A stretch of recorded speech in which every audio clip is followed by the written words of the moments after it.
Teknopro kanalından herkese merhaba dostlar. Bu videomuzda sizlerle birlikte Galaxy A52'nin güncellenmiş versiyonu olan Galaxy A52s 5G'yi detaylıca inceleyeceğiz ve 5000 TL'nin biraz altındaki fiyatıyla alınır mı alınmaz mı bu konu hakkında konuşacağız.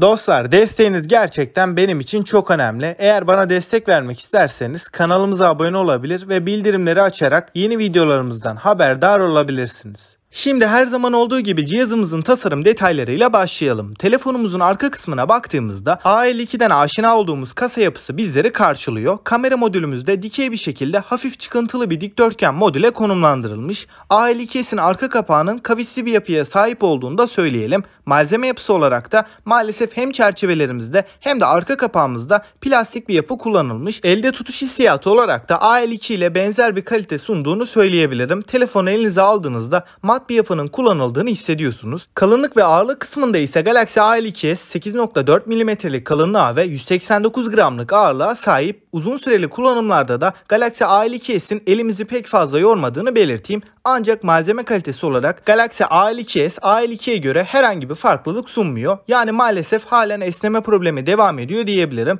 Açıkçası tasarım konusunda ben özellikle kasa yapısı açısından bir geliştirme beklerdim. Fakat telefonu çoğumuzun kılıfla kullandığını düşünürsek çok büyük bir problem olacağını düşünmüyorum. Şimdi tasarımdan ekran tarafına geçersek burada A52'ye göre ciddi geliştirmelerle karşılaşıyoruz. 6.5 inç boyutunda 1080x2400 Full HD Plus çözünürlüğünde 407 ppi piksel yoğunluğuna sahip 120 Hz tazeleme, bunun yanında 240 Hz dokunma hassasiyeti sunan Samsung'un kendi üretimi olan Super AMOLED panelle geliyor. A52s'in ekranı renkleri gerçeğe yakın bir şekilde gösterebiliyor ve de AMOLED panellerde beyaz tonları sarıya yakın gösterme durumu da A52s'in ekranında bulunmuyor. Ekranımızın desteklediği teknolojilerde de HDR desteğini görüyoruz. Cihazdan video, dizi, film izlerken de çok güzel bir görsel deneyimi yaşattığını belirteyim. Bunun haricinde ekran bize 120 Hz deneyimini tam olarak verebiliyor.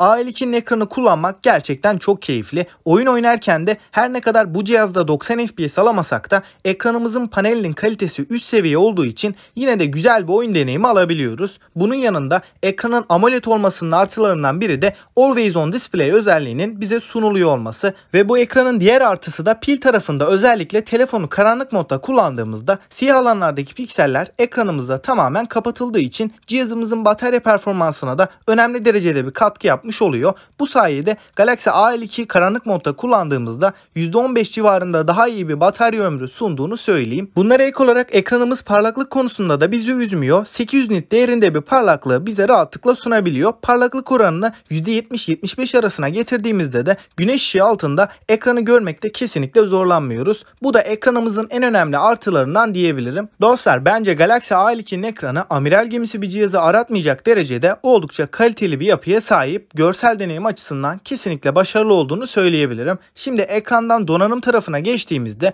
burada artık orta segmente yaraşır bir işlemciyi görüyoruz. Galaxy A52s'te Snapdragon 778 Yonga seti bulunuyor. Bu işlemcimiz 6 nanometre üretim teknolojisine sahip olan 4 adet Cortex A78 yüksek performanslı çekirdeklere ve 4 adet de Cortex A55 tabanlı verimlilik odaklı çekirdeklere, yani toplamda 8 çekirdekli bir yapıyla karşımıza çıkıyor. İşlemcimizin grafik birimi tarafında ise güncel bir GPU olan Adreno 642L'ye yer verilmiş. Teknik detaylardan telefonumuzun gündelik kullanımda nasıl bir performans verdiğine geçersek Galaxy A52s gerek menüde gezinirken gerekse arka planda uygulamaları açık bıraktığımızda da en ufak bir yavaşlama, performans kaybı yaşatmıyor. Uygulama açılışları da oldukça hızlı. Galaxy A52'ye kıyasla da genel kullanımda çok daha tepkisel çalışan bir cihaz olduğunu rahatlıkla söyleyebilirim. Oyun performansı noktasında da PUBG'de akıcı grafiklerde 60 FPS'te ve HDR grafikleri aldığımızda da 40-45 FPS arasında oynatabiliyor. Yarım saat boyunca akıcı grafiklerde PUBG oynadığımızda da telefonumuz çok fazla ısınmadı ve FPS düşüşlerinin de oldukça nadir olduğunu söyleyebilirim. Ve diğer yüksek grafikli oyunlarda da 60 FPS'te oldukça akıcı ve tepkisel bir şekilde oynayabiliyoruz. Özellikle ekranımızın 240 Hz olması da oyunlarda rakiplerimize karşı önemli bir avantaj sağlıyor. Açıkçası ben Galaxy A52s'in hem günlük kullanımda hem de de sunduğu oyun deneyimi açısından ben başarılı bulduğumu söyleyebilirim. Bunlara ek olarak Galaxy A52s'in şu an için yalnızca 8 GB RAM ve 128 GB depolama alanı ile gelen modelinin satıldığını söyleyeyim. Hafıza kartıyla da Galaxy A52s'e 1 TB'a kadar depolama takviyesi yapabiliyoruz. Şimdi Galaxy A52s'in donanım kısmından kamerasına geçtiğimizde arka tarafta dörtlü kamera sistemi bizleri karşılıyor. Ana kameramız 64 megapiksel çözünürlüğünde f1.8 diyafram açıklığında optik görüntü sabitleyicisini bünyesinde barındıran ve buna ek olarak HDR portre modu ve yapay zeka destekli, fiyatını gerçekten tam anlamıyla hak eden bir ana kamerayla karşılaşıyoruz. İkinci kameramızda ise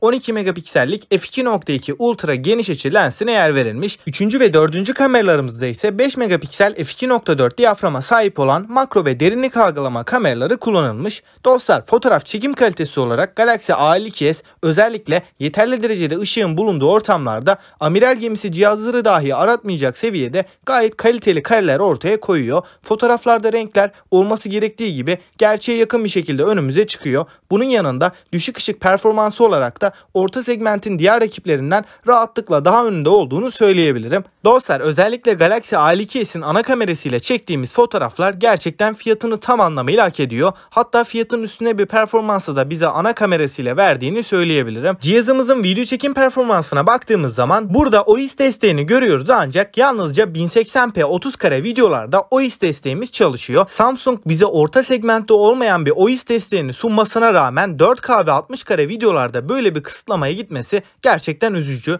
Açıkçası Full HD 30 FPS'te oldukça kaliteli videolar çekebiliyoruz, fakat 4K ve 60 FPS'te çektiğimiz videolarda tripoda veya gimbal'a bağlı olmadan çekersek elimizdeki titremeleri pek fazla engelleyemiyor. Şimdi ön kameraya geçtiğimizde A52s'te 32 megapiksellik f2.2 diyaframa sahip olan HDR ve portre modunu destekleyen bir kamera ile karşılaşıyoruz. Bu kamera video konusunda 4K 30 FPS'te video çekim imkanını bizlere sağlıyor ve bu videolarda AIS desteğini kullanarak güzel çekimler yapabiliyoruz. Dostlar, Galaxy A52s'in kameraları ile ilgili genel bir değerlendirme yaptığımda fiyatının gerçekten üstünde bir performansı hem video tarafında hem de fotoğraf başarımı noktasında bize rahatlıkla veriyor. Buna ek olarak kamera konusunda ben orta segmentin yeni şampiyonunun Galaxy A52s olduğunu rahatlıkla söyleyebilirim. Şimdi A52s'in bataryasına değinirsek A52s'te 4500 mAh'lik bir batarya bulunurken hızlı şarj kısmında 25 Watt desteğini görüyoruz, ama maalesef kutu içeriğimizden yine 15 Watt'lık bir adaptör çıkıyor. Bu adaptörle birlikte de yaklaşık 47 dakikada telefonumuzu %50 oranında, ortalama 1,5 saatte de %100 oranında şarj edebiliyoruz. Bu değerler gerçekten geride kalıyor, ancak batarya performansı olarak A52s kesinlikle bizi üzmüyor. Oyun harici gündelik kullanımda 9 saat ekran sürelerini bize verebiliyor. Bunun yanında 2 saat oyun oynayarak yaptığımız testlerde de 7 saatleri görebiliyoruz. Dostlar, yani Galaxy A52s batarya performansı olarak da çoğu kullanıcıya yetecek bir performans sunuyor. Özellikle de telefonu karanlık modda kullandığımızda daha da iyi bir batarya performansı elde ediyoruz. Şimdi bataryadan Galaxy A52s'in ses deneyimi açısından bize nasıl bir performans sunduğuna bakarsak burada stereo hoparlörler mevcut. Cihazımızda stereo hoparlörlerin bulunması önemli bir avantaj, ancak sadece çift hoparlörün olması bize pek bir artı sağlamaz. Burada Dolby Atmos teknolojisiyle birlikte seslerin doygunluğu, yüksek ses seviyelerinde özellikle de tizlerde patlama gibi sorunlarla karşılaşmamamız A52s'in ses performansını öne çıkaran en önemli detaylardan.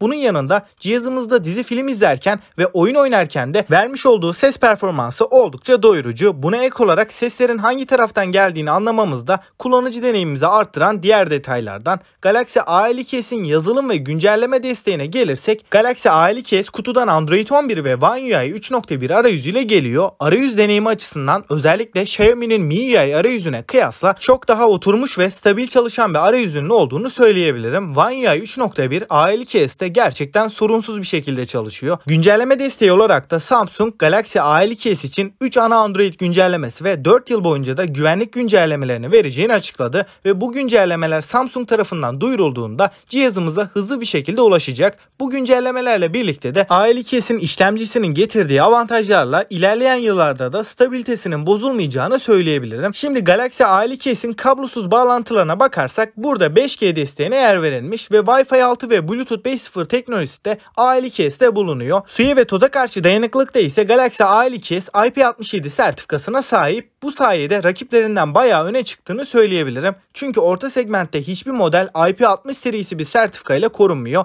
IP67 korumasıyla birlikte birlikte Galaxy A52s 1 metre suya 30 dakika boyunca dayanabiliyor ama ben yine de kesinlikle cihazla havuza girme veya telefonu yıkama gibi riskli işler yapmamanızı öneriyorum. Çünkü sıvı teması garanti kapsamına girmiyor. Dostlar, şimdi genel bir değerlendirme yaparsam Galaxy A52s malzeme yapısını bir kenara bırakırsak çok dengeli bir pakete sahip. Bu telefon hem performans hem de batarya, ekran ve kamera yönünde oldukça başarılı. Dolar kurunun çok yüksek olmasına rağmen şu anki 4900 TL bandındaki fiyatıyla özellikle yazılım konusunda da sorunsuz bir Android cihaz isteyenler için en mantıklı tercihlerden diyebilirim. Peki dostlar, sizce Galaxy A52s alınır mı? Benimle görüşlerinizi yorumlar kısmında paylaşmayı ve bana destek vermek ve yeni videolarımızdan haberdar olmak için de alt taraftan kanalımıza abone olup bildirimleri açmayı unutmayın. Bir sonraki videomuzda görüşünceye dek kendinize iyi bakın ve hoşça kalın.